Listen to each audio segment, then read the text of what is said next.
نکاح کے موقع پہ حضرت انس کی والدہ ام سلیم رضی اللہ تعالیٰ عنہ رسول اللہ کی خادمہ تھی، تو انہوں نے کچھ میٹھا بنا کے خاص قسم کی سویٹ ڈش بنا کے رسول اللہ صلی اللہ علیہ وسلم کی خدمت میں بھیجی، یا رسول اللہ اسے قبول فرما لیں، ان ھذا لک منا کریم، کہ یہ ہم آپ کی طرف سے آپ کی خدمت میں پیش کر رہے ہیں، دکھنے میں تو تھوڑا سا ہے لیکن آپ اسے شرف بولیے گا سبحان اللہ، آپ اسے قبول فرمائیں۔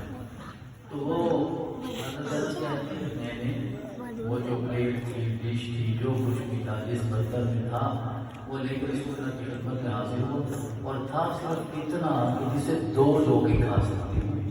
تو رسول اللہ نے بھیجا، میری والدہ نے حضرت ام سلیم نے بھیجا رسول اللہ کے لیے اور ام المؤمنین حضرت زینب کے لیے، کیونکہ نئی نئی شادی ہوئی ہے، چلے تحفہ ہو جائے گا اور میاں بیوی مل کے کھا لیں گے، صرف اتنا سا تھا۔ تو حضرت انس کہتے ہیں میں نے جب رسول اللہ کی خدمت میں پیش کیا، سلام بھی پیش کیا اور ساتھ ہی جملہ بھی عرض کر دیا، کہ میری والدہ محترمہ یہ عرض کرتی ہیں کہ یہ ہم فقیروں کی طرف سے، مسکینوں کی طرف سے، غریبوں کی طرف سے، آپ کے خادموں کی طرف سے تھوڑا سا ہے جسے آپ قبول فرما لیں۔ تو حضرت انس کہتے ہیں رسول اللہ نے وہ لے لیا اور سامنے رکھا، اور آپ نے ارشاد فرمایا انس دوبارہ وہ جملہ بولو۔ آپ کی والدہ نے کیا کہا؟ کہنے لگے، وہ کہتے ہیں ان ھذا لک منا کریم، ان ھذا لک منا کریم، ان ھذا لک منا کریم، کہ یہ ہماری طرف سے تھوڑا سا ہے، اسے قبول کرو، یہ ہماری طرف سے تھوڑا سا ہے، قبول فرما لو۔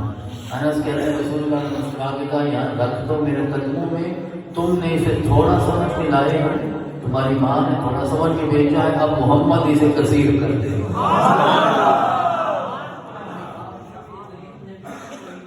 اور بار بار کہہ رہے ہو، لیکن نا جب وہ آپ کا کوئی محبت کرنے والا، آپ کا کوئی خادم، اساتذہ کی خدمت میں، ان کا کوئی شاگرد، پیروں کی خدمت میں، ان کا کوئی مرید، ماں باپ کی خدمت میں اولاد جب کوئی ہدیہ لے کے آتے ہیں تو ان کا تو دل کرتا ہے نا کہ دنیا کی ساری دولتیں سمیٹ کے اپنے مرشد کے قدموں میں قربان۔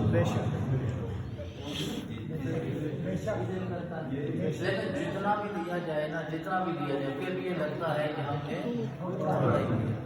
تو اب پتہ نہیں کیا ہوگی کہ رسول اللہ کی شادی کا موقع ہے، تو ادارے ختم نبوت کے نکال آپ کے گھر میں جب شادیاں ہوتی ہیں تو ذرا اپنی خوشیاں دیکھا کریں، رسول اللہ کی خوشی کا موقع ہے، جو کائنات کی خوشی بن کے آئے ہیں ان کی زندگی میں خوشی کا موقع ہے، اور جو آپ کے دلہا بن کے آئے ہیں وہ اپنی زندگی میں صحیح معنی میں دلہا بنا ہے، تو آپ کی خوشی کا موقع ہے۔ تو آپ ان کے دل میں جذبات پتہ نہیں کیا ہوں گے، لیکن اتنی استعداد تھی۔ انس کہتے ہیں میں نے عرض کیا آپ کے قدموں میں میرے ماں باپ قربان ہو جائیں، میرے آقا کا کثرت ہو جائے تو اور کیا چاہیے، لیکن کیونکہ میں خود لے کے آیا تو اب مجھے پتا تھا ہے صرف 2 لوگوں کا، تیسرا بندہ بھی نہیں کھا سکتا، اور اگر وہ 2 لوگوں والا مولانا طالب صاحب کے سامنے رکھا جائے تو ہو سکتا ہے یہ اکیلے ہی کھا جائیں، ہو سکتا ہے اکیلے ہی کھا جائیں، تو اتنا سا تھا صرف۔ تو اب انہیں یہ بھی خیال تھا کہ اگر وہ تیسرا بندہ شامل ہو گیا تو پھر رسول اللہ کی خدمت میں پیش نہیں کیا جا سکتا۔ آپ نے ارشاد فرمایا باہر جاؤ، فلاں فلاں کو بلا کے لاؤ، روایت کے الفاظ نام نہیں لکھا گیا، لیکن آپ نے نام لیے، راوی نے جہاں نام ذکر نہیں کیے، مثلا آپ نے کہا ہوگا کہ وہ بکر کو لے آؤ، عمر کو لے آؤ، عثمان کو لے آؤ، علی کو لے آؤ، بلال کو لے آؤ، ابو ہریرہ کو لے آؤ، اسے سوائے میرے گھر کے ابو ہریرہ کو کہیں سے ملتا ہی نہیں۔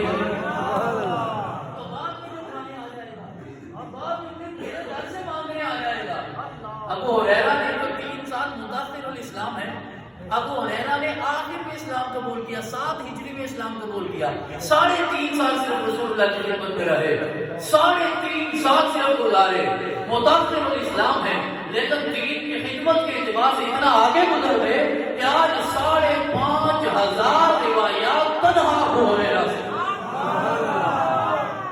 اس کا مطلب یہ ہوا کہ 3.5 سال 3.5 سال 3.5 سال رسول اللہ صلی اللہ علیہ وسلم کی خدمت میں گزارے، 3.5 سال پہلے اسلام قبول نہیں کیا، 3.5 سال میں لگتا یہ ہے کہ صبح بھی مصطفیٰ کے در پہ گزارا ہے، شام بھی مصطفیٰ کے در پہ گزاری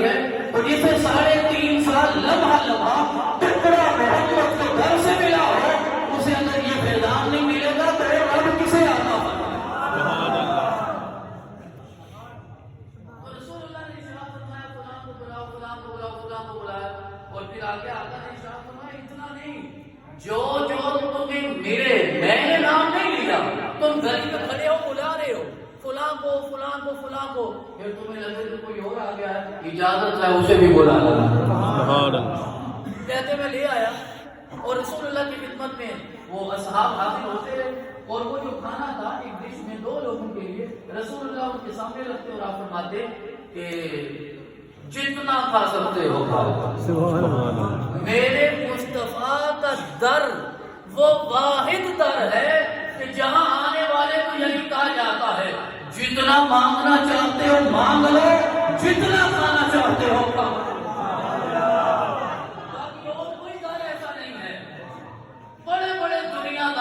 منصب اور اقتدار، بڑے عالم علماء مشائخ کہیں نہ کہیں ہار جاتے ہیں، صرف میرے محمد کا در وہ ہے جہاں آنے والے کو کہا جاتا ہے اور بھی کچھ مانگ، اور بھی کچھ مانگ۔ تو وہ کہتے ہیں رسول اللہ کی خدمت میں وہ حاضر ہوتے 10 کر کے نا ٹولی بنتی اور وہ کھانا کھاتے۔ راوی نے پوچھا انس پھر اندازہ کیا کتنے لوگوں نے کھایا ہوگا؟ انس کہتے ہیں اندازہ یہ ہے کہ 300 لوگوں نے وہ کھانا کھایا۔ 300 لوگوں نے کھانا کھایا۔ جب 300 لوگ کھا کے چلے گئے نا تو میرے آقا نے ارشاد فرمایا انس لائے کس کے لیے تھے؟ کہنے لگے آقا آپ کے خدمت میں پیش کیا۔ تو کہا لاؤ نا میں بھی تو تناول کروں، لائے میرے لیے ہو اور سارے مدینے کو کھلا دیا ہے، اب میری بارگاہ میں بھی تو پیش کیا جائے۔ کہتے میں نے رسول اللہ صلی اللہ علیہ وسلم کی بارگاہ میں جب وہ برتن اٹھا کے رکھا جو میری ماں نے 2 لوگوں کے لیے بنا کے بھیجا تھا، اس جملے سے آغاز کرنا چاہتا ہوں آج کی مجلس کا۔ راوی کہتے ہیں بتاؤ پھر انس بتاؤ جب تم نے برتن اٹھایا اس برتن کی کیفیت کیا تھی؟ ذرا سینے پہ ہاتھ رکھ دے میرا یہ جملہ سننا۔ انس کہتے ہیں اللہ کی عزت کی قسم کھا کر کہتا ہوں مجھے اندازہ نہیں جب رکھا تھا اس میں کھانا زیادہ تھا یا جب اٹھایا تھا اس میں کھانا تھا۔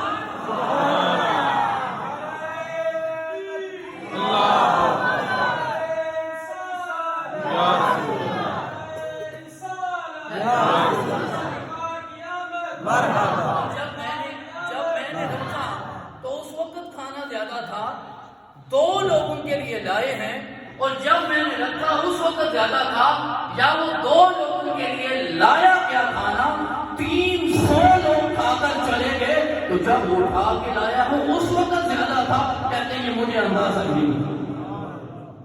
اور پھر رسول اللہ کی خدمت سے ایسی کثرت عطا ہوئی، ایسی کثرت عطا ہوئی کہ آج تک آپ کی تاریخ سیرت اور حدیث کا ایک اہم عنوان انس بن گیا، ان کے بغیر مکمل ہی نہیں ہوتا۔ آگے رسول اللہ نے ارشاد فرمایا ایک اور حدیث مبارکہ، یہ توجہ سے بات سنیے گا، من اطاع محمدا فقد اطاع اللہ ومن عصى محمدا فقد عصى اللہ ومحمد فرق بین الناس۔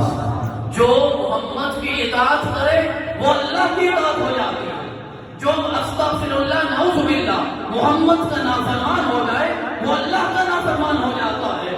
اللہ کی اطاعت سے لے کر نافرمانی تک درمیان میں فرق بنا کر رب کائنات نے محمد کو بھیج دیا۔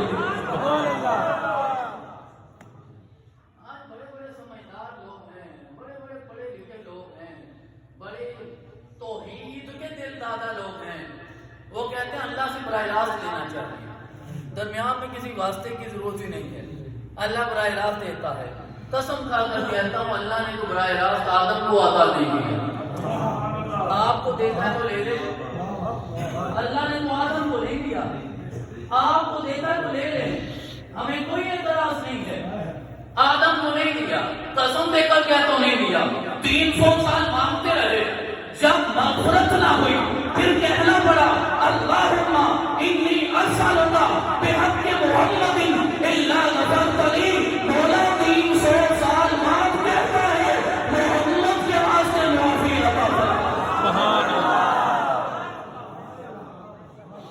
300 سال عبادت بھی کی ہوگی، ریاضت بھی کی ہوگی، سجدے بھی کیے ہوں گے، کلام کی تلاوت بھی کی ہوگی، ہر حق ادا کیا ہوگا، لیکن وہ مقام حاصل نہیں ہوا. اب میرے رب نے پوچھا کیف عرفت محمدا یا آدم ولم اخلقه بعد، تم کیسے محمد کو جانتے ہو ابھی تو میں نے محمد کے جسم کو تخلیق نہیں کیا.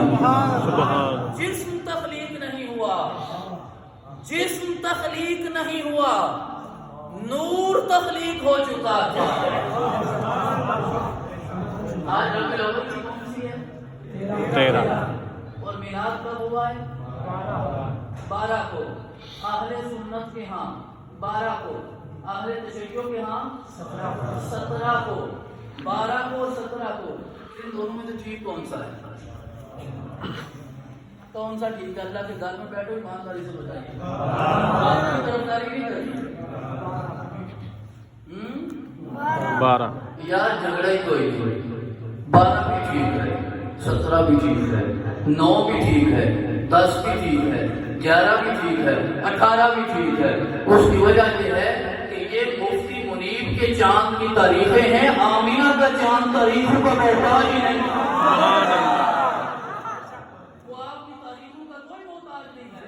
اب آپ کو کیا پتا جو آپ کی 12 ربیع الاول ہے وہی 12 ربیع الاول ہے، یا روزوں میں سے ایک دن کی کمی بیشی ہو گئی تھی.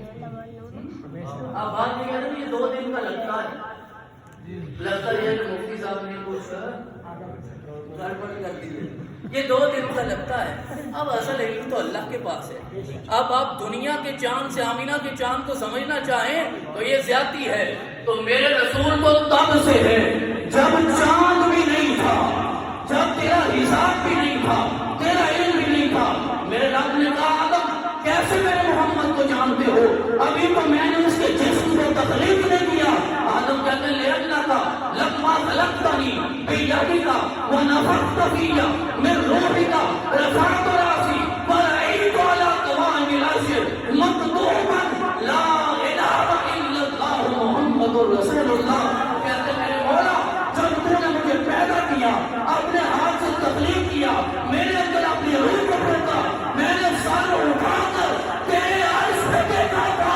اس لمحے عرش پہ سے دونوں پہ لکھا تھا لا الہ الا اللہ محمد. یہ میں آدم کی بات کر رہا ہوں سنیو. اس وقت کوئی سنی شیعہ نہیں تھا. بے شک یہ آپ کی مہربانی ہے بر صغیر کی ماشاءاللہ. اور پھر سنیوں کے کئی گروپ ہو گئے. او خدا کا واسطہ ہے نبی کے میلاد منانے والوں، نبی کا میلاد منانے والوں، نبی کا میلاد منانے والوں، نبی کی ذات اللہ نے بکھری ہوئی کائنات کو ایک نقطے پہ جمع کرنے کے لیے بھیجی ہے. آج تم نے نبی کی ذات پہ اتنے اختلاف کر لیے، امت مزید تقسیم ہو گئی. وَاعْتَصِمُوا بِحَبْلِ اللَّهِ جَمِيعًا وَلَا تَفَرَّقُوا. رب کہتا ہے میری رسول کو مضبوطی سے پکڑو، یہ فرقے ختم کر دو. ابن عباس کہتے ہیں حبل اللہ سے مراد محمد رسول اللہ. آپ کی ذات میں جمع ہو جاؤ. کیا ایسا نہیں ہو سکتا؟ آپ کے غم کی بات کر رہے ہیں. یہاں 17 والے ہیں. اچھا کیا ایسا نہیں ہو سکتا کہ 12 میں وہ شرکت کر لیں اور 17 میں آپ شریک ہو جائیں؟ یہ نہیں ہو سکتا.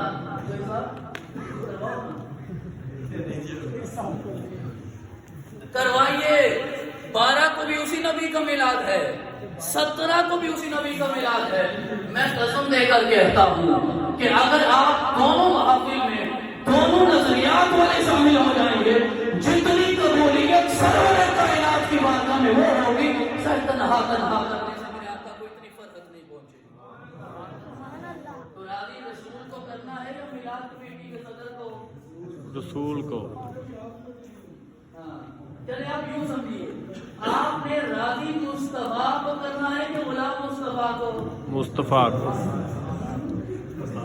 مصطفیٰ کو راضی کیجئے، سارے غلام مصطفیٰ بن جائیے، کوئی فرق نہیں پڑتا. یار اور وہ لوگ چلے، یہ ان لوگوں کا جھگڑا ہے جو میلاد مناتے ہیں، جن کے ہاں ہوتا ہے. کچھ وہ بھی ذی شعور ہے جو کہتے ہیں میلاد ہوتا ہی نہیں، یہ کرنا ہی نہیں چاہیے. ان سے میری گزارش ہے کہ اگر مفتی منیب کا چاند چڑھے تو سارے عید کر لیتے ہو، آمینہ کا چاند چڑھے تو پھر بھی عید کر لیا.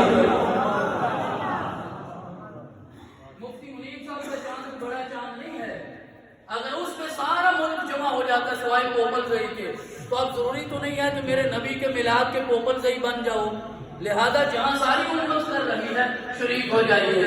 یہ غموں کی ماری امت ہے. فرانس نے آپ کے گلے میں ناخن دے کے آپ کی سانس روکی ہوئی ہے، آپ ایک سانس لینے کے قابل نہیں ہے. پوری دنیا میں توہین رسالت ہو رہی ہے اور یہاں امت اپنے فرقوں میں پڑی ہوئی ہے. اگر جمع ہو جاؤ عالم اسلام کے ہر گھر میں اسی طرح میلاد ہو جس طرح یہاں ہو رہا ہے. ایک فرانس کیا ہزار بھی ہو جائے محمد کا بال بھی نہ دے.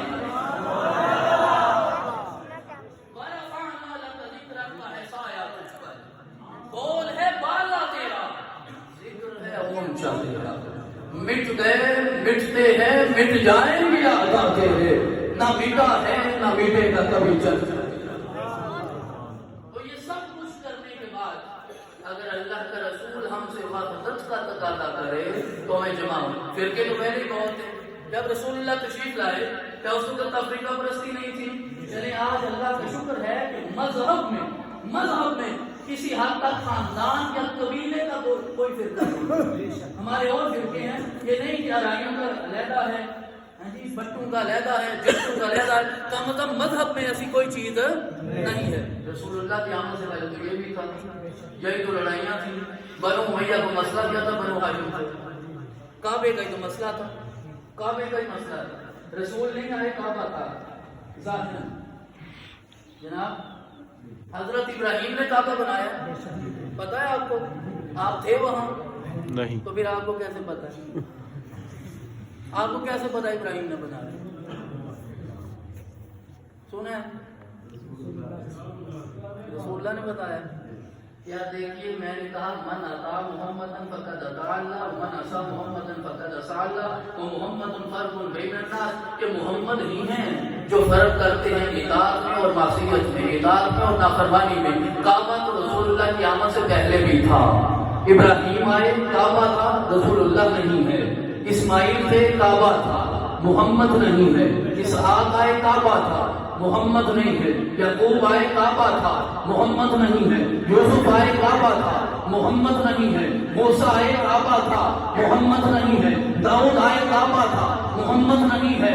اور سلیمان آئے کعبہ تھا، محمد نہیں ہے. عیسیٰ آئے کعبہ تھا، محمد نہیں ہے. عیسیٰ چلے گئے کعبہ تھا، محمد نہیں ہے. 100 سال گزر گئے کعبہ تھا، محمد نہیں ہے. 200 سال 300 سال 400 سال 500 سال حضرت ہاشم آ گئے کعبہ تھا، محمد نہیں ہے. عبد المطلب آ گئے کعبہ تھا، محمد نہیں ہے. عبداللہ آ گئے کعبہ تھا، محمد نہیں ہے. ابو جہل ہے کعبہ ہے، محمد نہیں ہے. محمد اعلان نبوت کرتے ہیں، کعبے میں آتے ہیں سجدہ کرتے ہیں. ادھر سے محمد آئے کعبے میں سجدہ کرتے ہیں، ادھر سے ابو جہل آیا کعبے میں پڑے ہوئے اپنے خود کو سجدہ کرتا ہے. محمد بھی کعبے میں، ابو جہل بھی کعبے میں، ابو بکر بھی کعبے میں، ابو لہب بھی کعبے میں، عمر بھی کعبے میں، عثمان صاحبہ بھی کعبے میں، حیدر کرار بھی کعبے میں، امیہ بھی کعبے میں. تو پتہ یہ چلا دین اور کفر میں،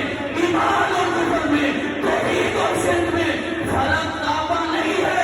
فرق بنا کے رب نے محمد کو بھیجا. فرق بن کے میرے آقا ہے، کعبہ تو تھا اور لڑائیاں کعبے کی تھی. ایک خاندان کہتا تھا ہم متولی ہیں. آپ نے وہ واقعہ نہیں سنا؟ رسول اللہ کے اعلان نبوت سے پہلا حجر اسود کو نصب کرنے کی لڑائی تھی. کتنا دن چلی تو حجر تو تھا. پتہ یہ چلا کعبہ توحید اور شرک کے درمیان فرق نہیں ہے، فرق محمد اور رسول اللہ.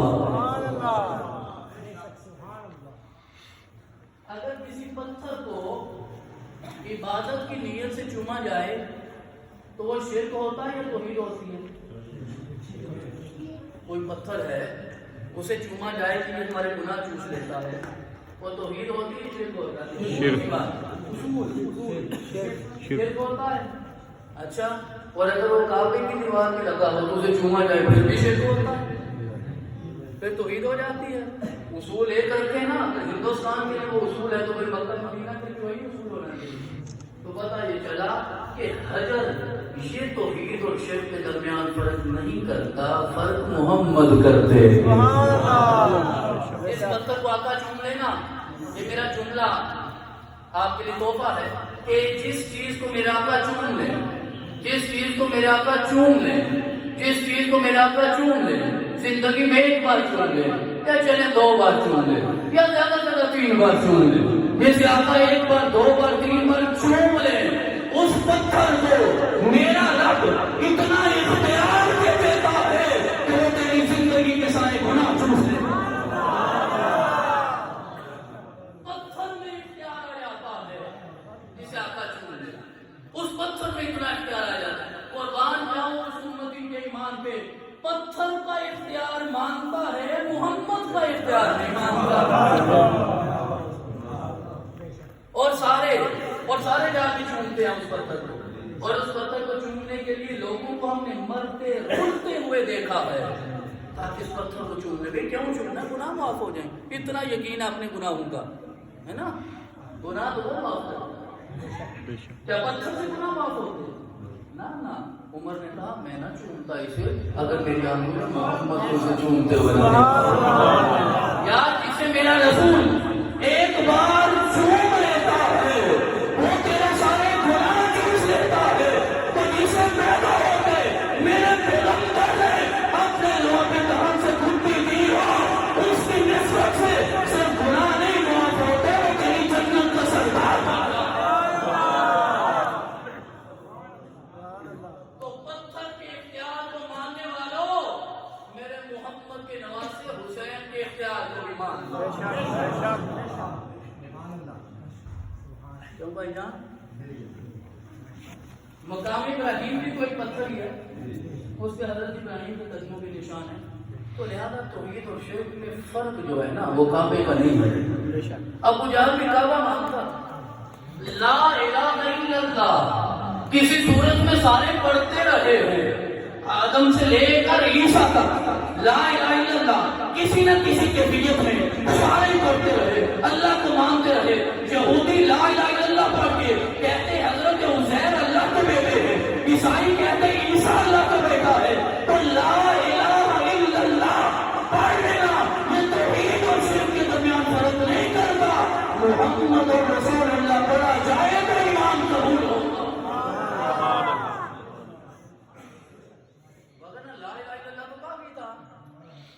اور بابا گرو نانک بھی اللہ کو مانتا ہے، سدھو بھی مانتا ہے، اور سدھو بار بار کہے گا میں اس کا شکر ادا کرتا ہوں میرا رب ہے، تو رب تو ہے، وہ تو رب العالمین ہے، وہ رب تو ہے، لیکن کوئی جو مرضی اسے پکار کے کہتے، یہودی کہتے ہیں وہ ہمارا ہے، عیسائی کہتے ہیں ہمارا ہے، ہندو بھی کہتے ہیں کسی صورت میں ہمارا ہے، سکھ بھی کہتے ہیں ہمارا ہے، لیکن وہ اسے کہتا ہے میرا ہے جو محمد کو کہے کہ میرا۔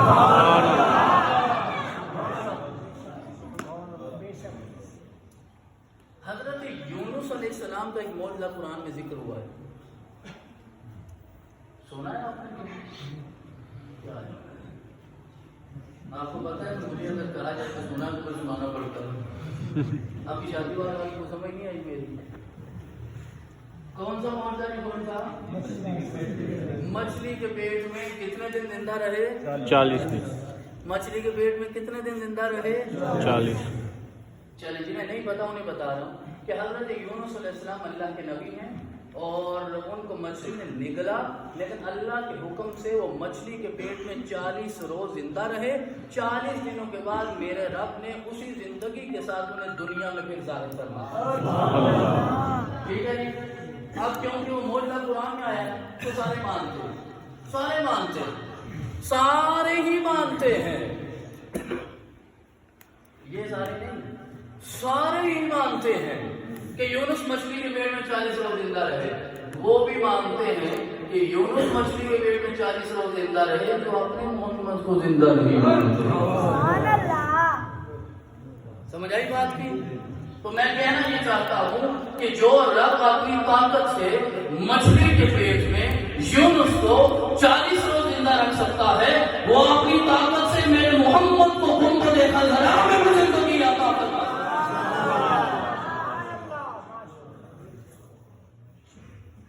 تو انبیاء کے معجزات کس لیے ہوتے ہیں؟ کس لیے اللہ نے آدم کا ذکر ہے؟ قرآن تو میرے نبی کا ہے، آدم کیوں ہے اس میں؟ کبھی سمجھا؟ قرآن میرے نبی کا صحیفہ ہے، اس میں آدم کیوں آگے، اس میں نوح کیوں آگے، اس میں ابراہیم کیوں آگے، اس میں اسماعیل کیوں آگے، اس میں حضرت یوسف پہ پوری صورت کیوں نازل ہوگی؟ نہیں، مصر والوں نے انگلیاں کاٹی تھی یوسف کے لیے، میں کیا کروں؟ میرے سامنے یوسف کیوں آ گیا؟ میں یوسف کا تذکرہ کیوں پڑھوں؟ میں یعقوب کو کیا جانوں؟ میں موسیٰ کی معجزات کو کیا کروں؟ میں عیسیٰ کو کیا کروں؟ میرے رب نے قرآن محمد پہ نازل کر کے آدم سے لے کر عیسیٰ تک سارے انبیاء کا تذکرہ کر کے بتایا کہ اگر میں محمد کا تذکرہ شروع کر دیتا تو پھر ایک قرآن کافی نہیں تھا، 1000 قرآن نازل کر دیتا۔ اس لیے تذکرہ آدم کا کیا، پڑھو آدم کو سمجھو میرے محمد کو۔ لیکن ہمارا حال یہ کہ آدم کو پڑھا تو آدم کو سمجھا، پڑھو آدم کو اور سمجھو میرے محمد کو۔ اچھا مجھے یہ بتائیے آقا صلی اللہ علیہ وسلم نور ہیں کہ بشر ہیں؟ نور بھی ہیں اور بشر بھی ہیں۔ نور بھی ہیں بشر بھی ہیں، لیکن حقیقت تو اللہ ہی جانتا ہے۔ دنیا والوں نے سمجھا وہ بشر ہے اور جبرائیل نے سمجھا وہ نور ہے، ابو جہل نے سمجھا بشر ہے، ابو لہب کا میرا بھتیجا ہے عبداللہ کے گھر میں بشر ہی ہوگا، سب نے سمجھا بشر ہے۔ اور وہ جو معراج کی رات لینے آیا تھا اس نے سمجھا نور ہے، براق پہ بٹھایا اس نے سمجھا نور ہے، مسجد اقصیٰ لے گیا تو اس نے سمجھا نور ہے، آدم سے لے کر عیسیٰ تک سارے پیچھے کھڑے اس نے سمجھا نور ہے، پھر پہلا آسمان اس نے سمجھا نور ہے، دوسرا تیسرا چوتھا پانچواں چھٹا ساتواں اس نے سمجھا نور ہے، جنت کا نظارہ کروایا اس نے سمجھا نور ہے، دولت کا مشاہدہ کروایا اس نے سمجھا نور ہے، سدرہ تک پہنچے اس نے سمجھا نور ہے، سدرہ کے پہنچ کے جب میرے محمد نے قدم اٹھایا جبرائیل نے آگے بڑھ کے کہا آقا سدرہ سے آگے کوئی نور نہیں جایا، سدرہ سے آگے کوئی نور نہیں جایا کرتا۔ میرے رسول نے مسکرا کے جبرائیل کو کہا ہوگا ہاں میں یہی بتانے آیا ہوں جو سدرہ سے آگے نہیں جاتا وہ نور ہوتا ہے، جو آگے چلا جائے وہ محمد ہوتا ہے۔ سبحان اللہ۔ تو اب عرش والے فیصلہ کریں گے کہ وہ کیا ہے، جو فرش والے فیصلہ کریں گے وہ کیا ہے، جسے عرش والے سمجھ نہ پائے تو کریے فیصلہ، ہمیں تو کوئی اعتراض نہیں ہے۔ ہم تو یہ سمجھتے ہیں کہ قرآن بتاتا ہے کہ بشر بھی ایک طرح کے نہیں ہوتے۔ پتہ نہیں یہ بات آپ نے پہلے کبھی سنی ہو یا نہ سنی ہو، قرآن کہتا ہے بشر 4 طرح کے ہوتے ہیں، بشر بھی ایک نہیں ہوتا۔ ہم کہتے ہیں بشر ہماری طرح ہی ہے، ہماری طرح ہی ہے، لیکن بشر بھی 4 طرح کے ہوتے ہیں۔ ایک بشر وہ ہوتا ہے جسے اللہ نے مٹی سے پیدا کیا ہے نا، انی خالق بشرا من صلصال من حمأ مسنون، تو پہلا بشر وہ جو مٹی کا بشر ہو، ساتھ دیں گے تھوڑا سا میرا، مٹی کا بشر، کون سا بشر؟ مٹی کا۔ آپ کون سے بشر ہیں؟ مٹی کے۔ سوچ لیں، مجھے کوئی اعتراض نہیں، آپ مٹی کے بشر ہیں؟ مٹی کے بشر ہیں؟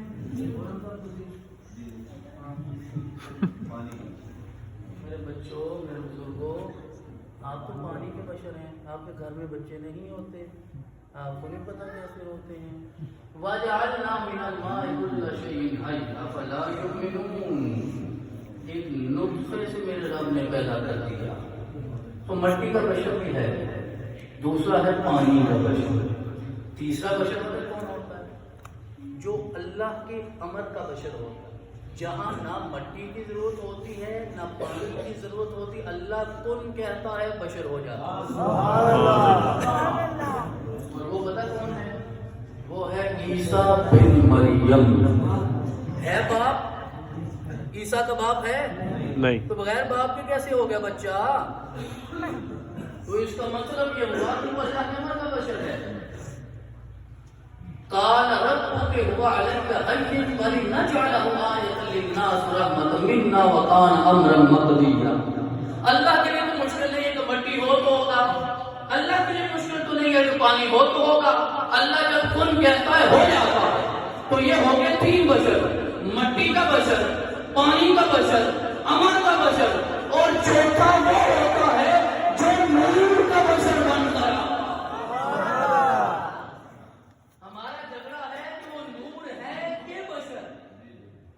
یعنی یا نور ہے تو یا بشر. لیکن قرآن کہتا ہے کہ وہ نور کا بشر ہوتا ہے.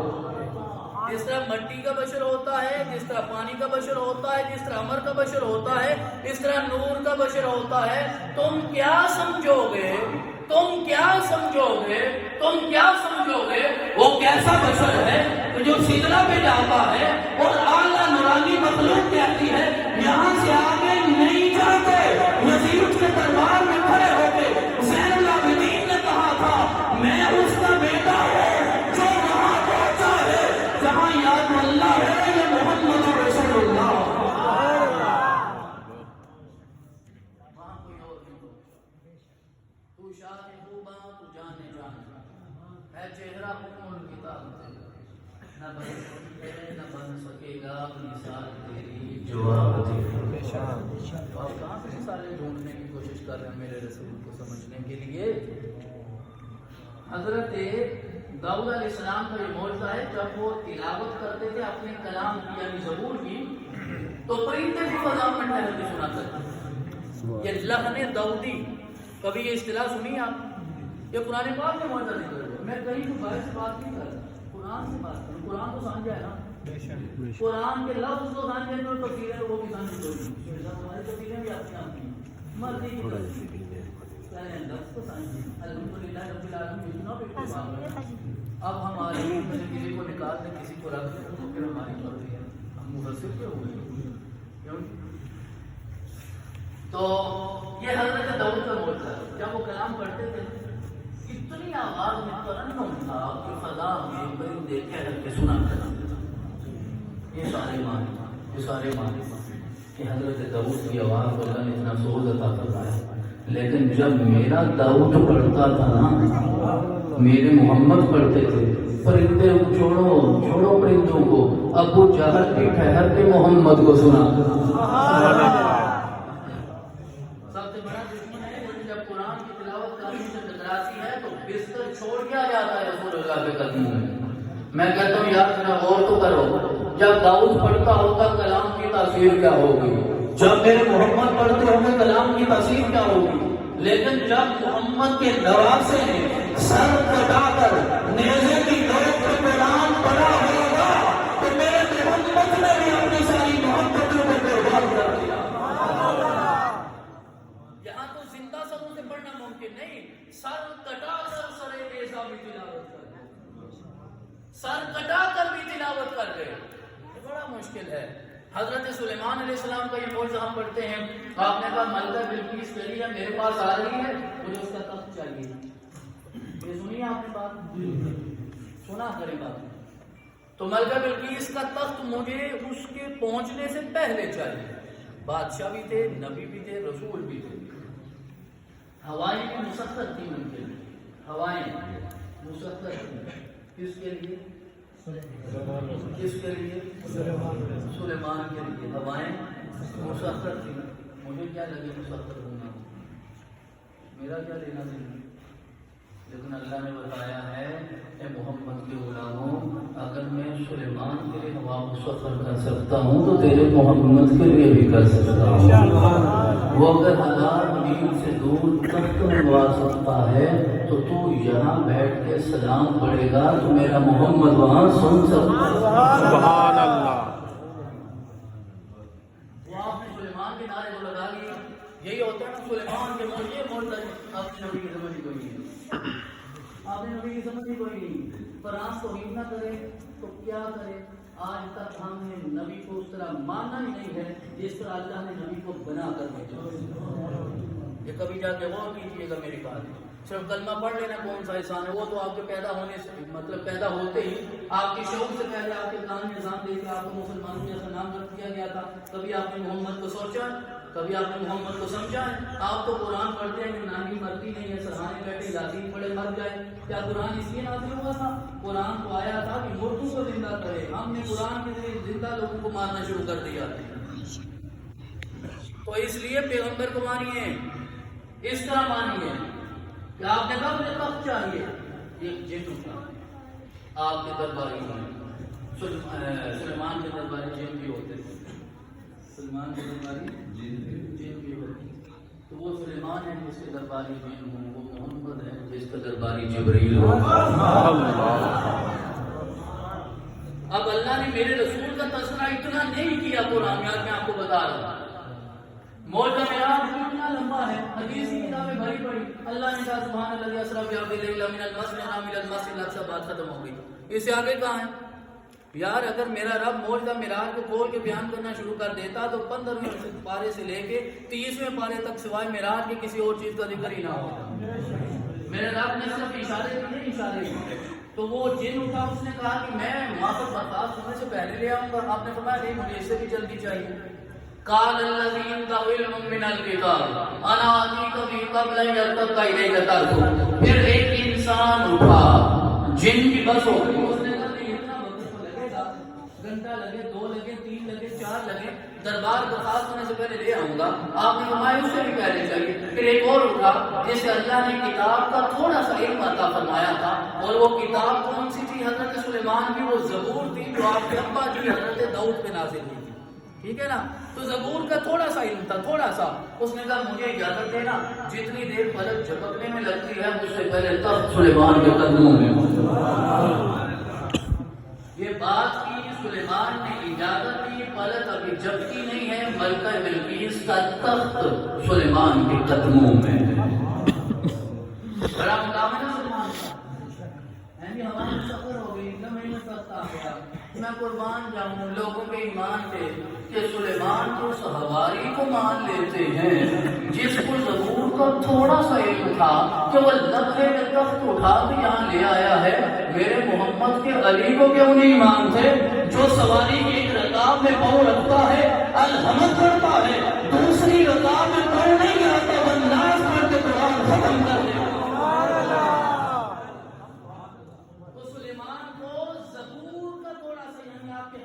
آپ کے صحابی کو، آپ کے جانشار کو زبور کا تھوڑا سا علم تھا۔ جس کے پاس زبور کا تھوڑا سا علم ہو وہ پلک جھپکنے میں تخت لے آتا ہے، اور جسے میرے مصطفیٰ کھڑا ہو کے یہ اعلان کر دے اللہ نے مجھے شہر بنایا ہے اور اس شہر کا دروازہ بن کے علی المرتضیٰ آیا۔ تو یہ دیکھیں نا، اب سوال یہ پیدا ہوتا ہے کہ سلیمان کا ذکر ہو جاتا، آپ کے صحابی کا ذکر کرنے کی ضرورت کیا تھی؟ تو اس لیے کہ سلیمان کا صحابی دیکھو اور میرے محمد کا صحابی سمجھو۔ تو ہم صرف سلیمان نہیں پڑھتے رہ گئے، ہم آدم کو پڑھتے ہوئے آدم کے رہ گئے، ابراہیم کو پڑھتے ہوئے ابراہیم کے رہ گئے، اسماعیل کو پڑھتے ہوئے اسماعیل کے رہ گئے، موسیٰ کو پڑھتے ہوئے موسیٰ کے رہ گئے۔ کہ موسیٰ یہاں ہاتھ رکھ کے نکالتا ہے تو یہ ویسا ہو جاتا ہے نا مولانا، کہ ہاتھ بغل میں دے کے نکالتے تھے تو ہاتھ سے کیا نکل رہا تھا؟ کیا نکل جاتا؟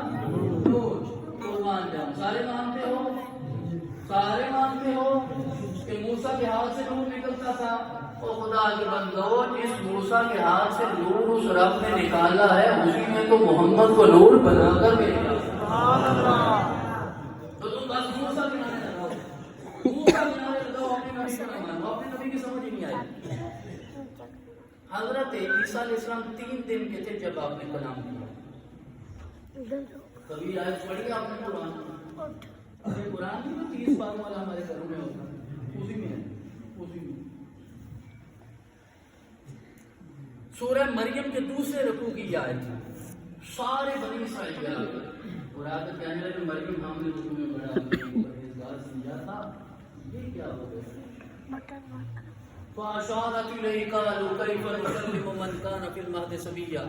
تو مریم نے کہا میں جواب دیتا ہوں، خاموشی سے اشارت نہیں، بچہ خود ہی بتائے گا کہ کہاں سے آیا ہے، یہ بچہ خود بتائے گا کہ کہاں سے آیا ہے، میں تو نہیں بتاؤں گا۔ بچہ بول پڑا، اس نے کہا انی عبد اللہ آتانی الکتاب وجعلنی نبیا۔ بڑے اہم 2 مسئلوں کی طرف اشارہ کرنا چاہوں گا، بڑے اہم۔ ارشاد فرمایا انی عبد اللہ آتانی الکتاب وجعلنی نبیا۔ کہا سوال کرنے والوں، میری ماں کی طرف خدا کی حکومت لگانے والوں، یاد رکھو کہ اللہ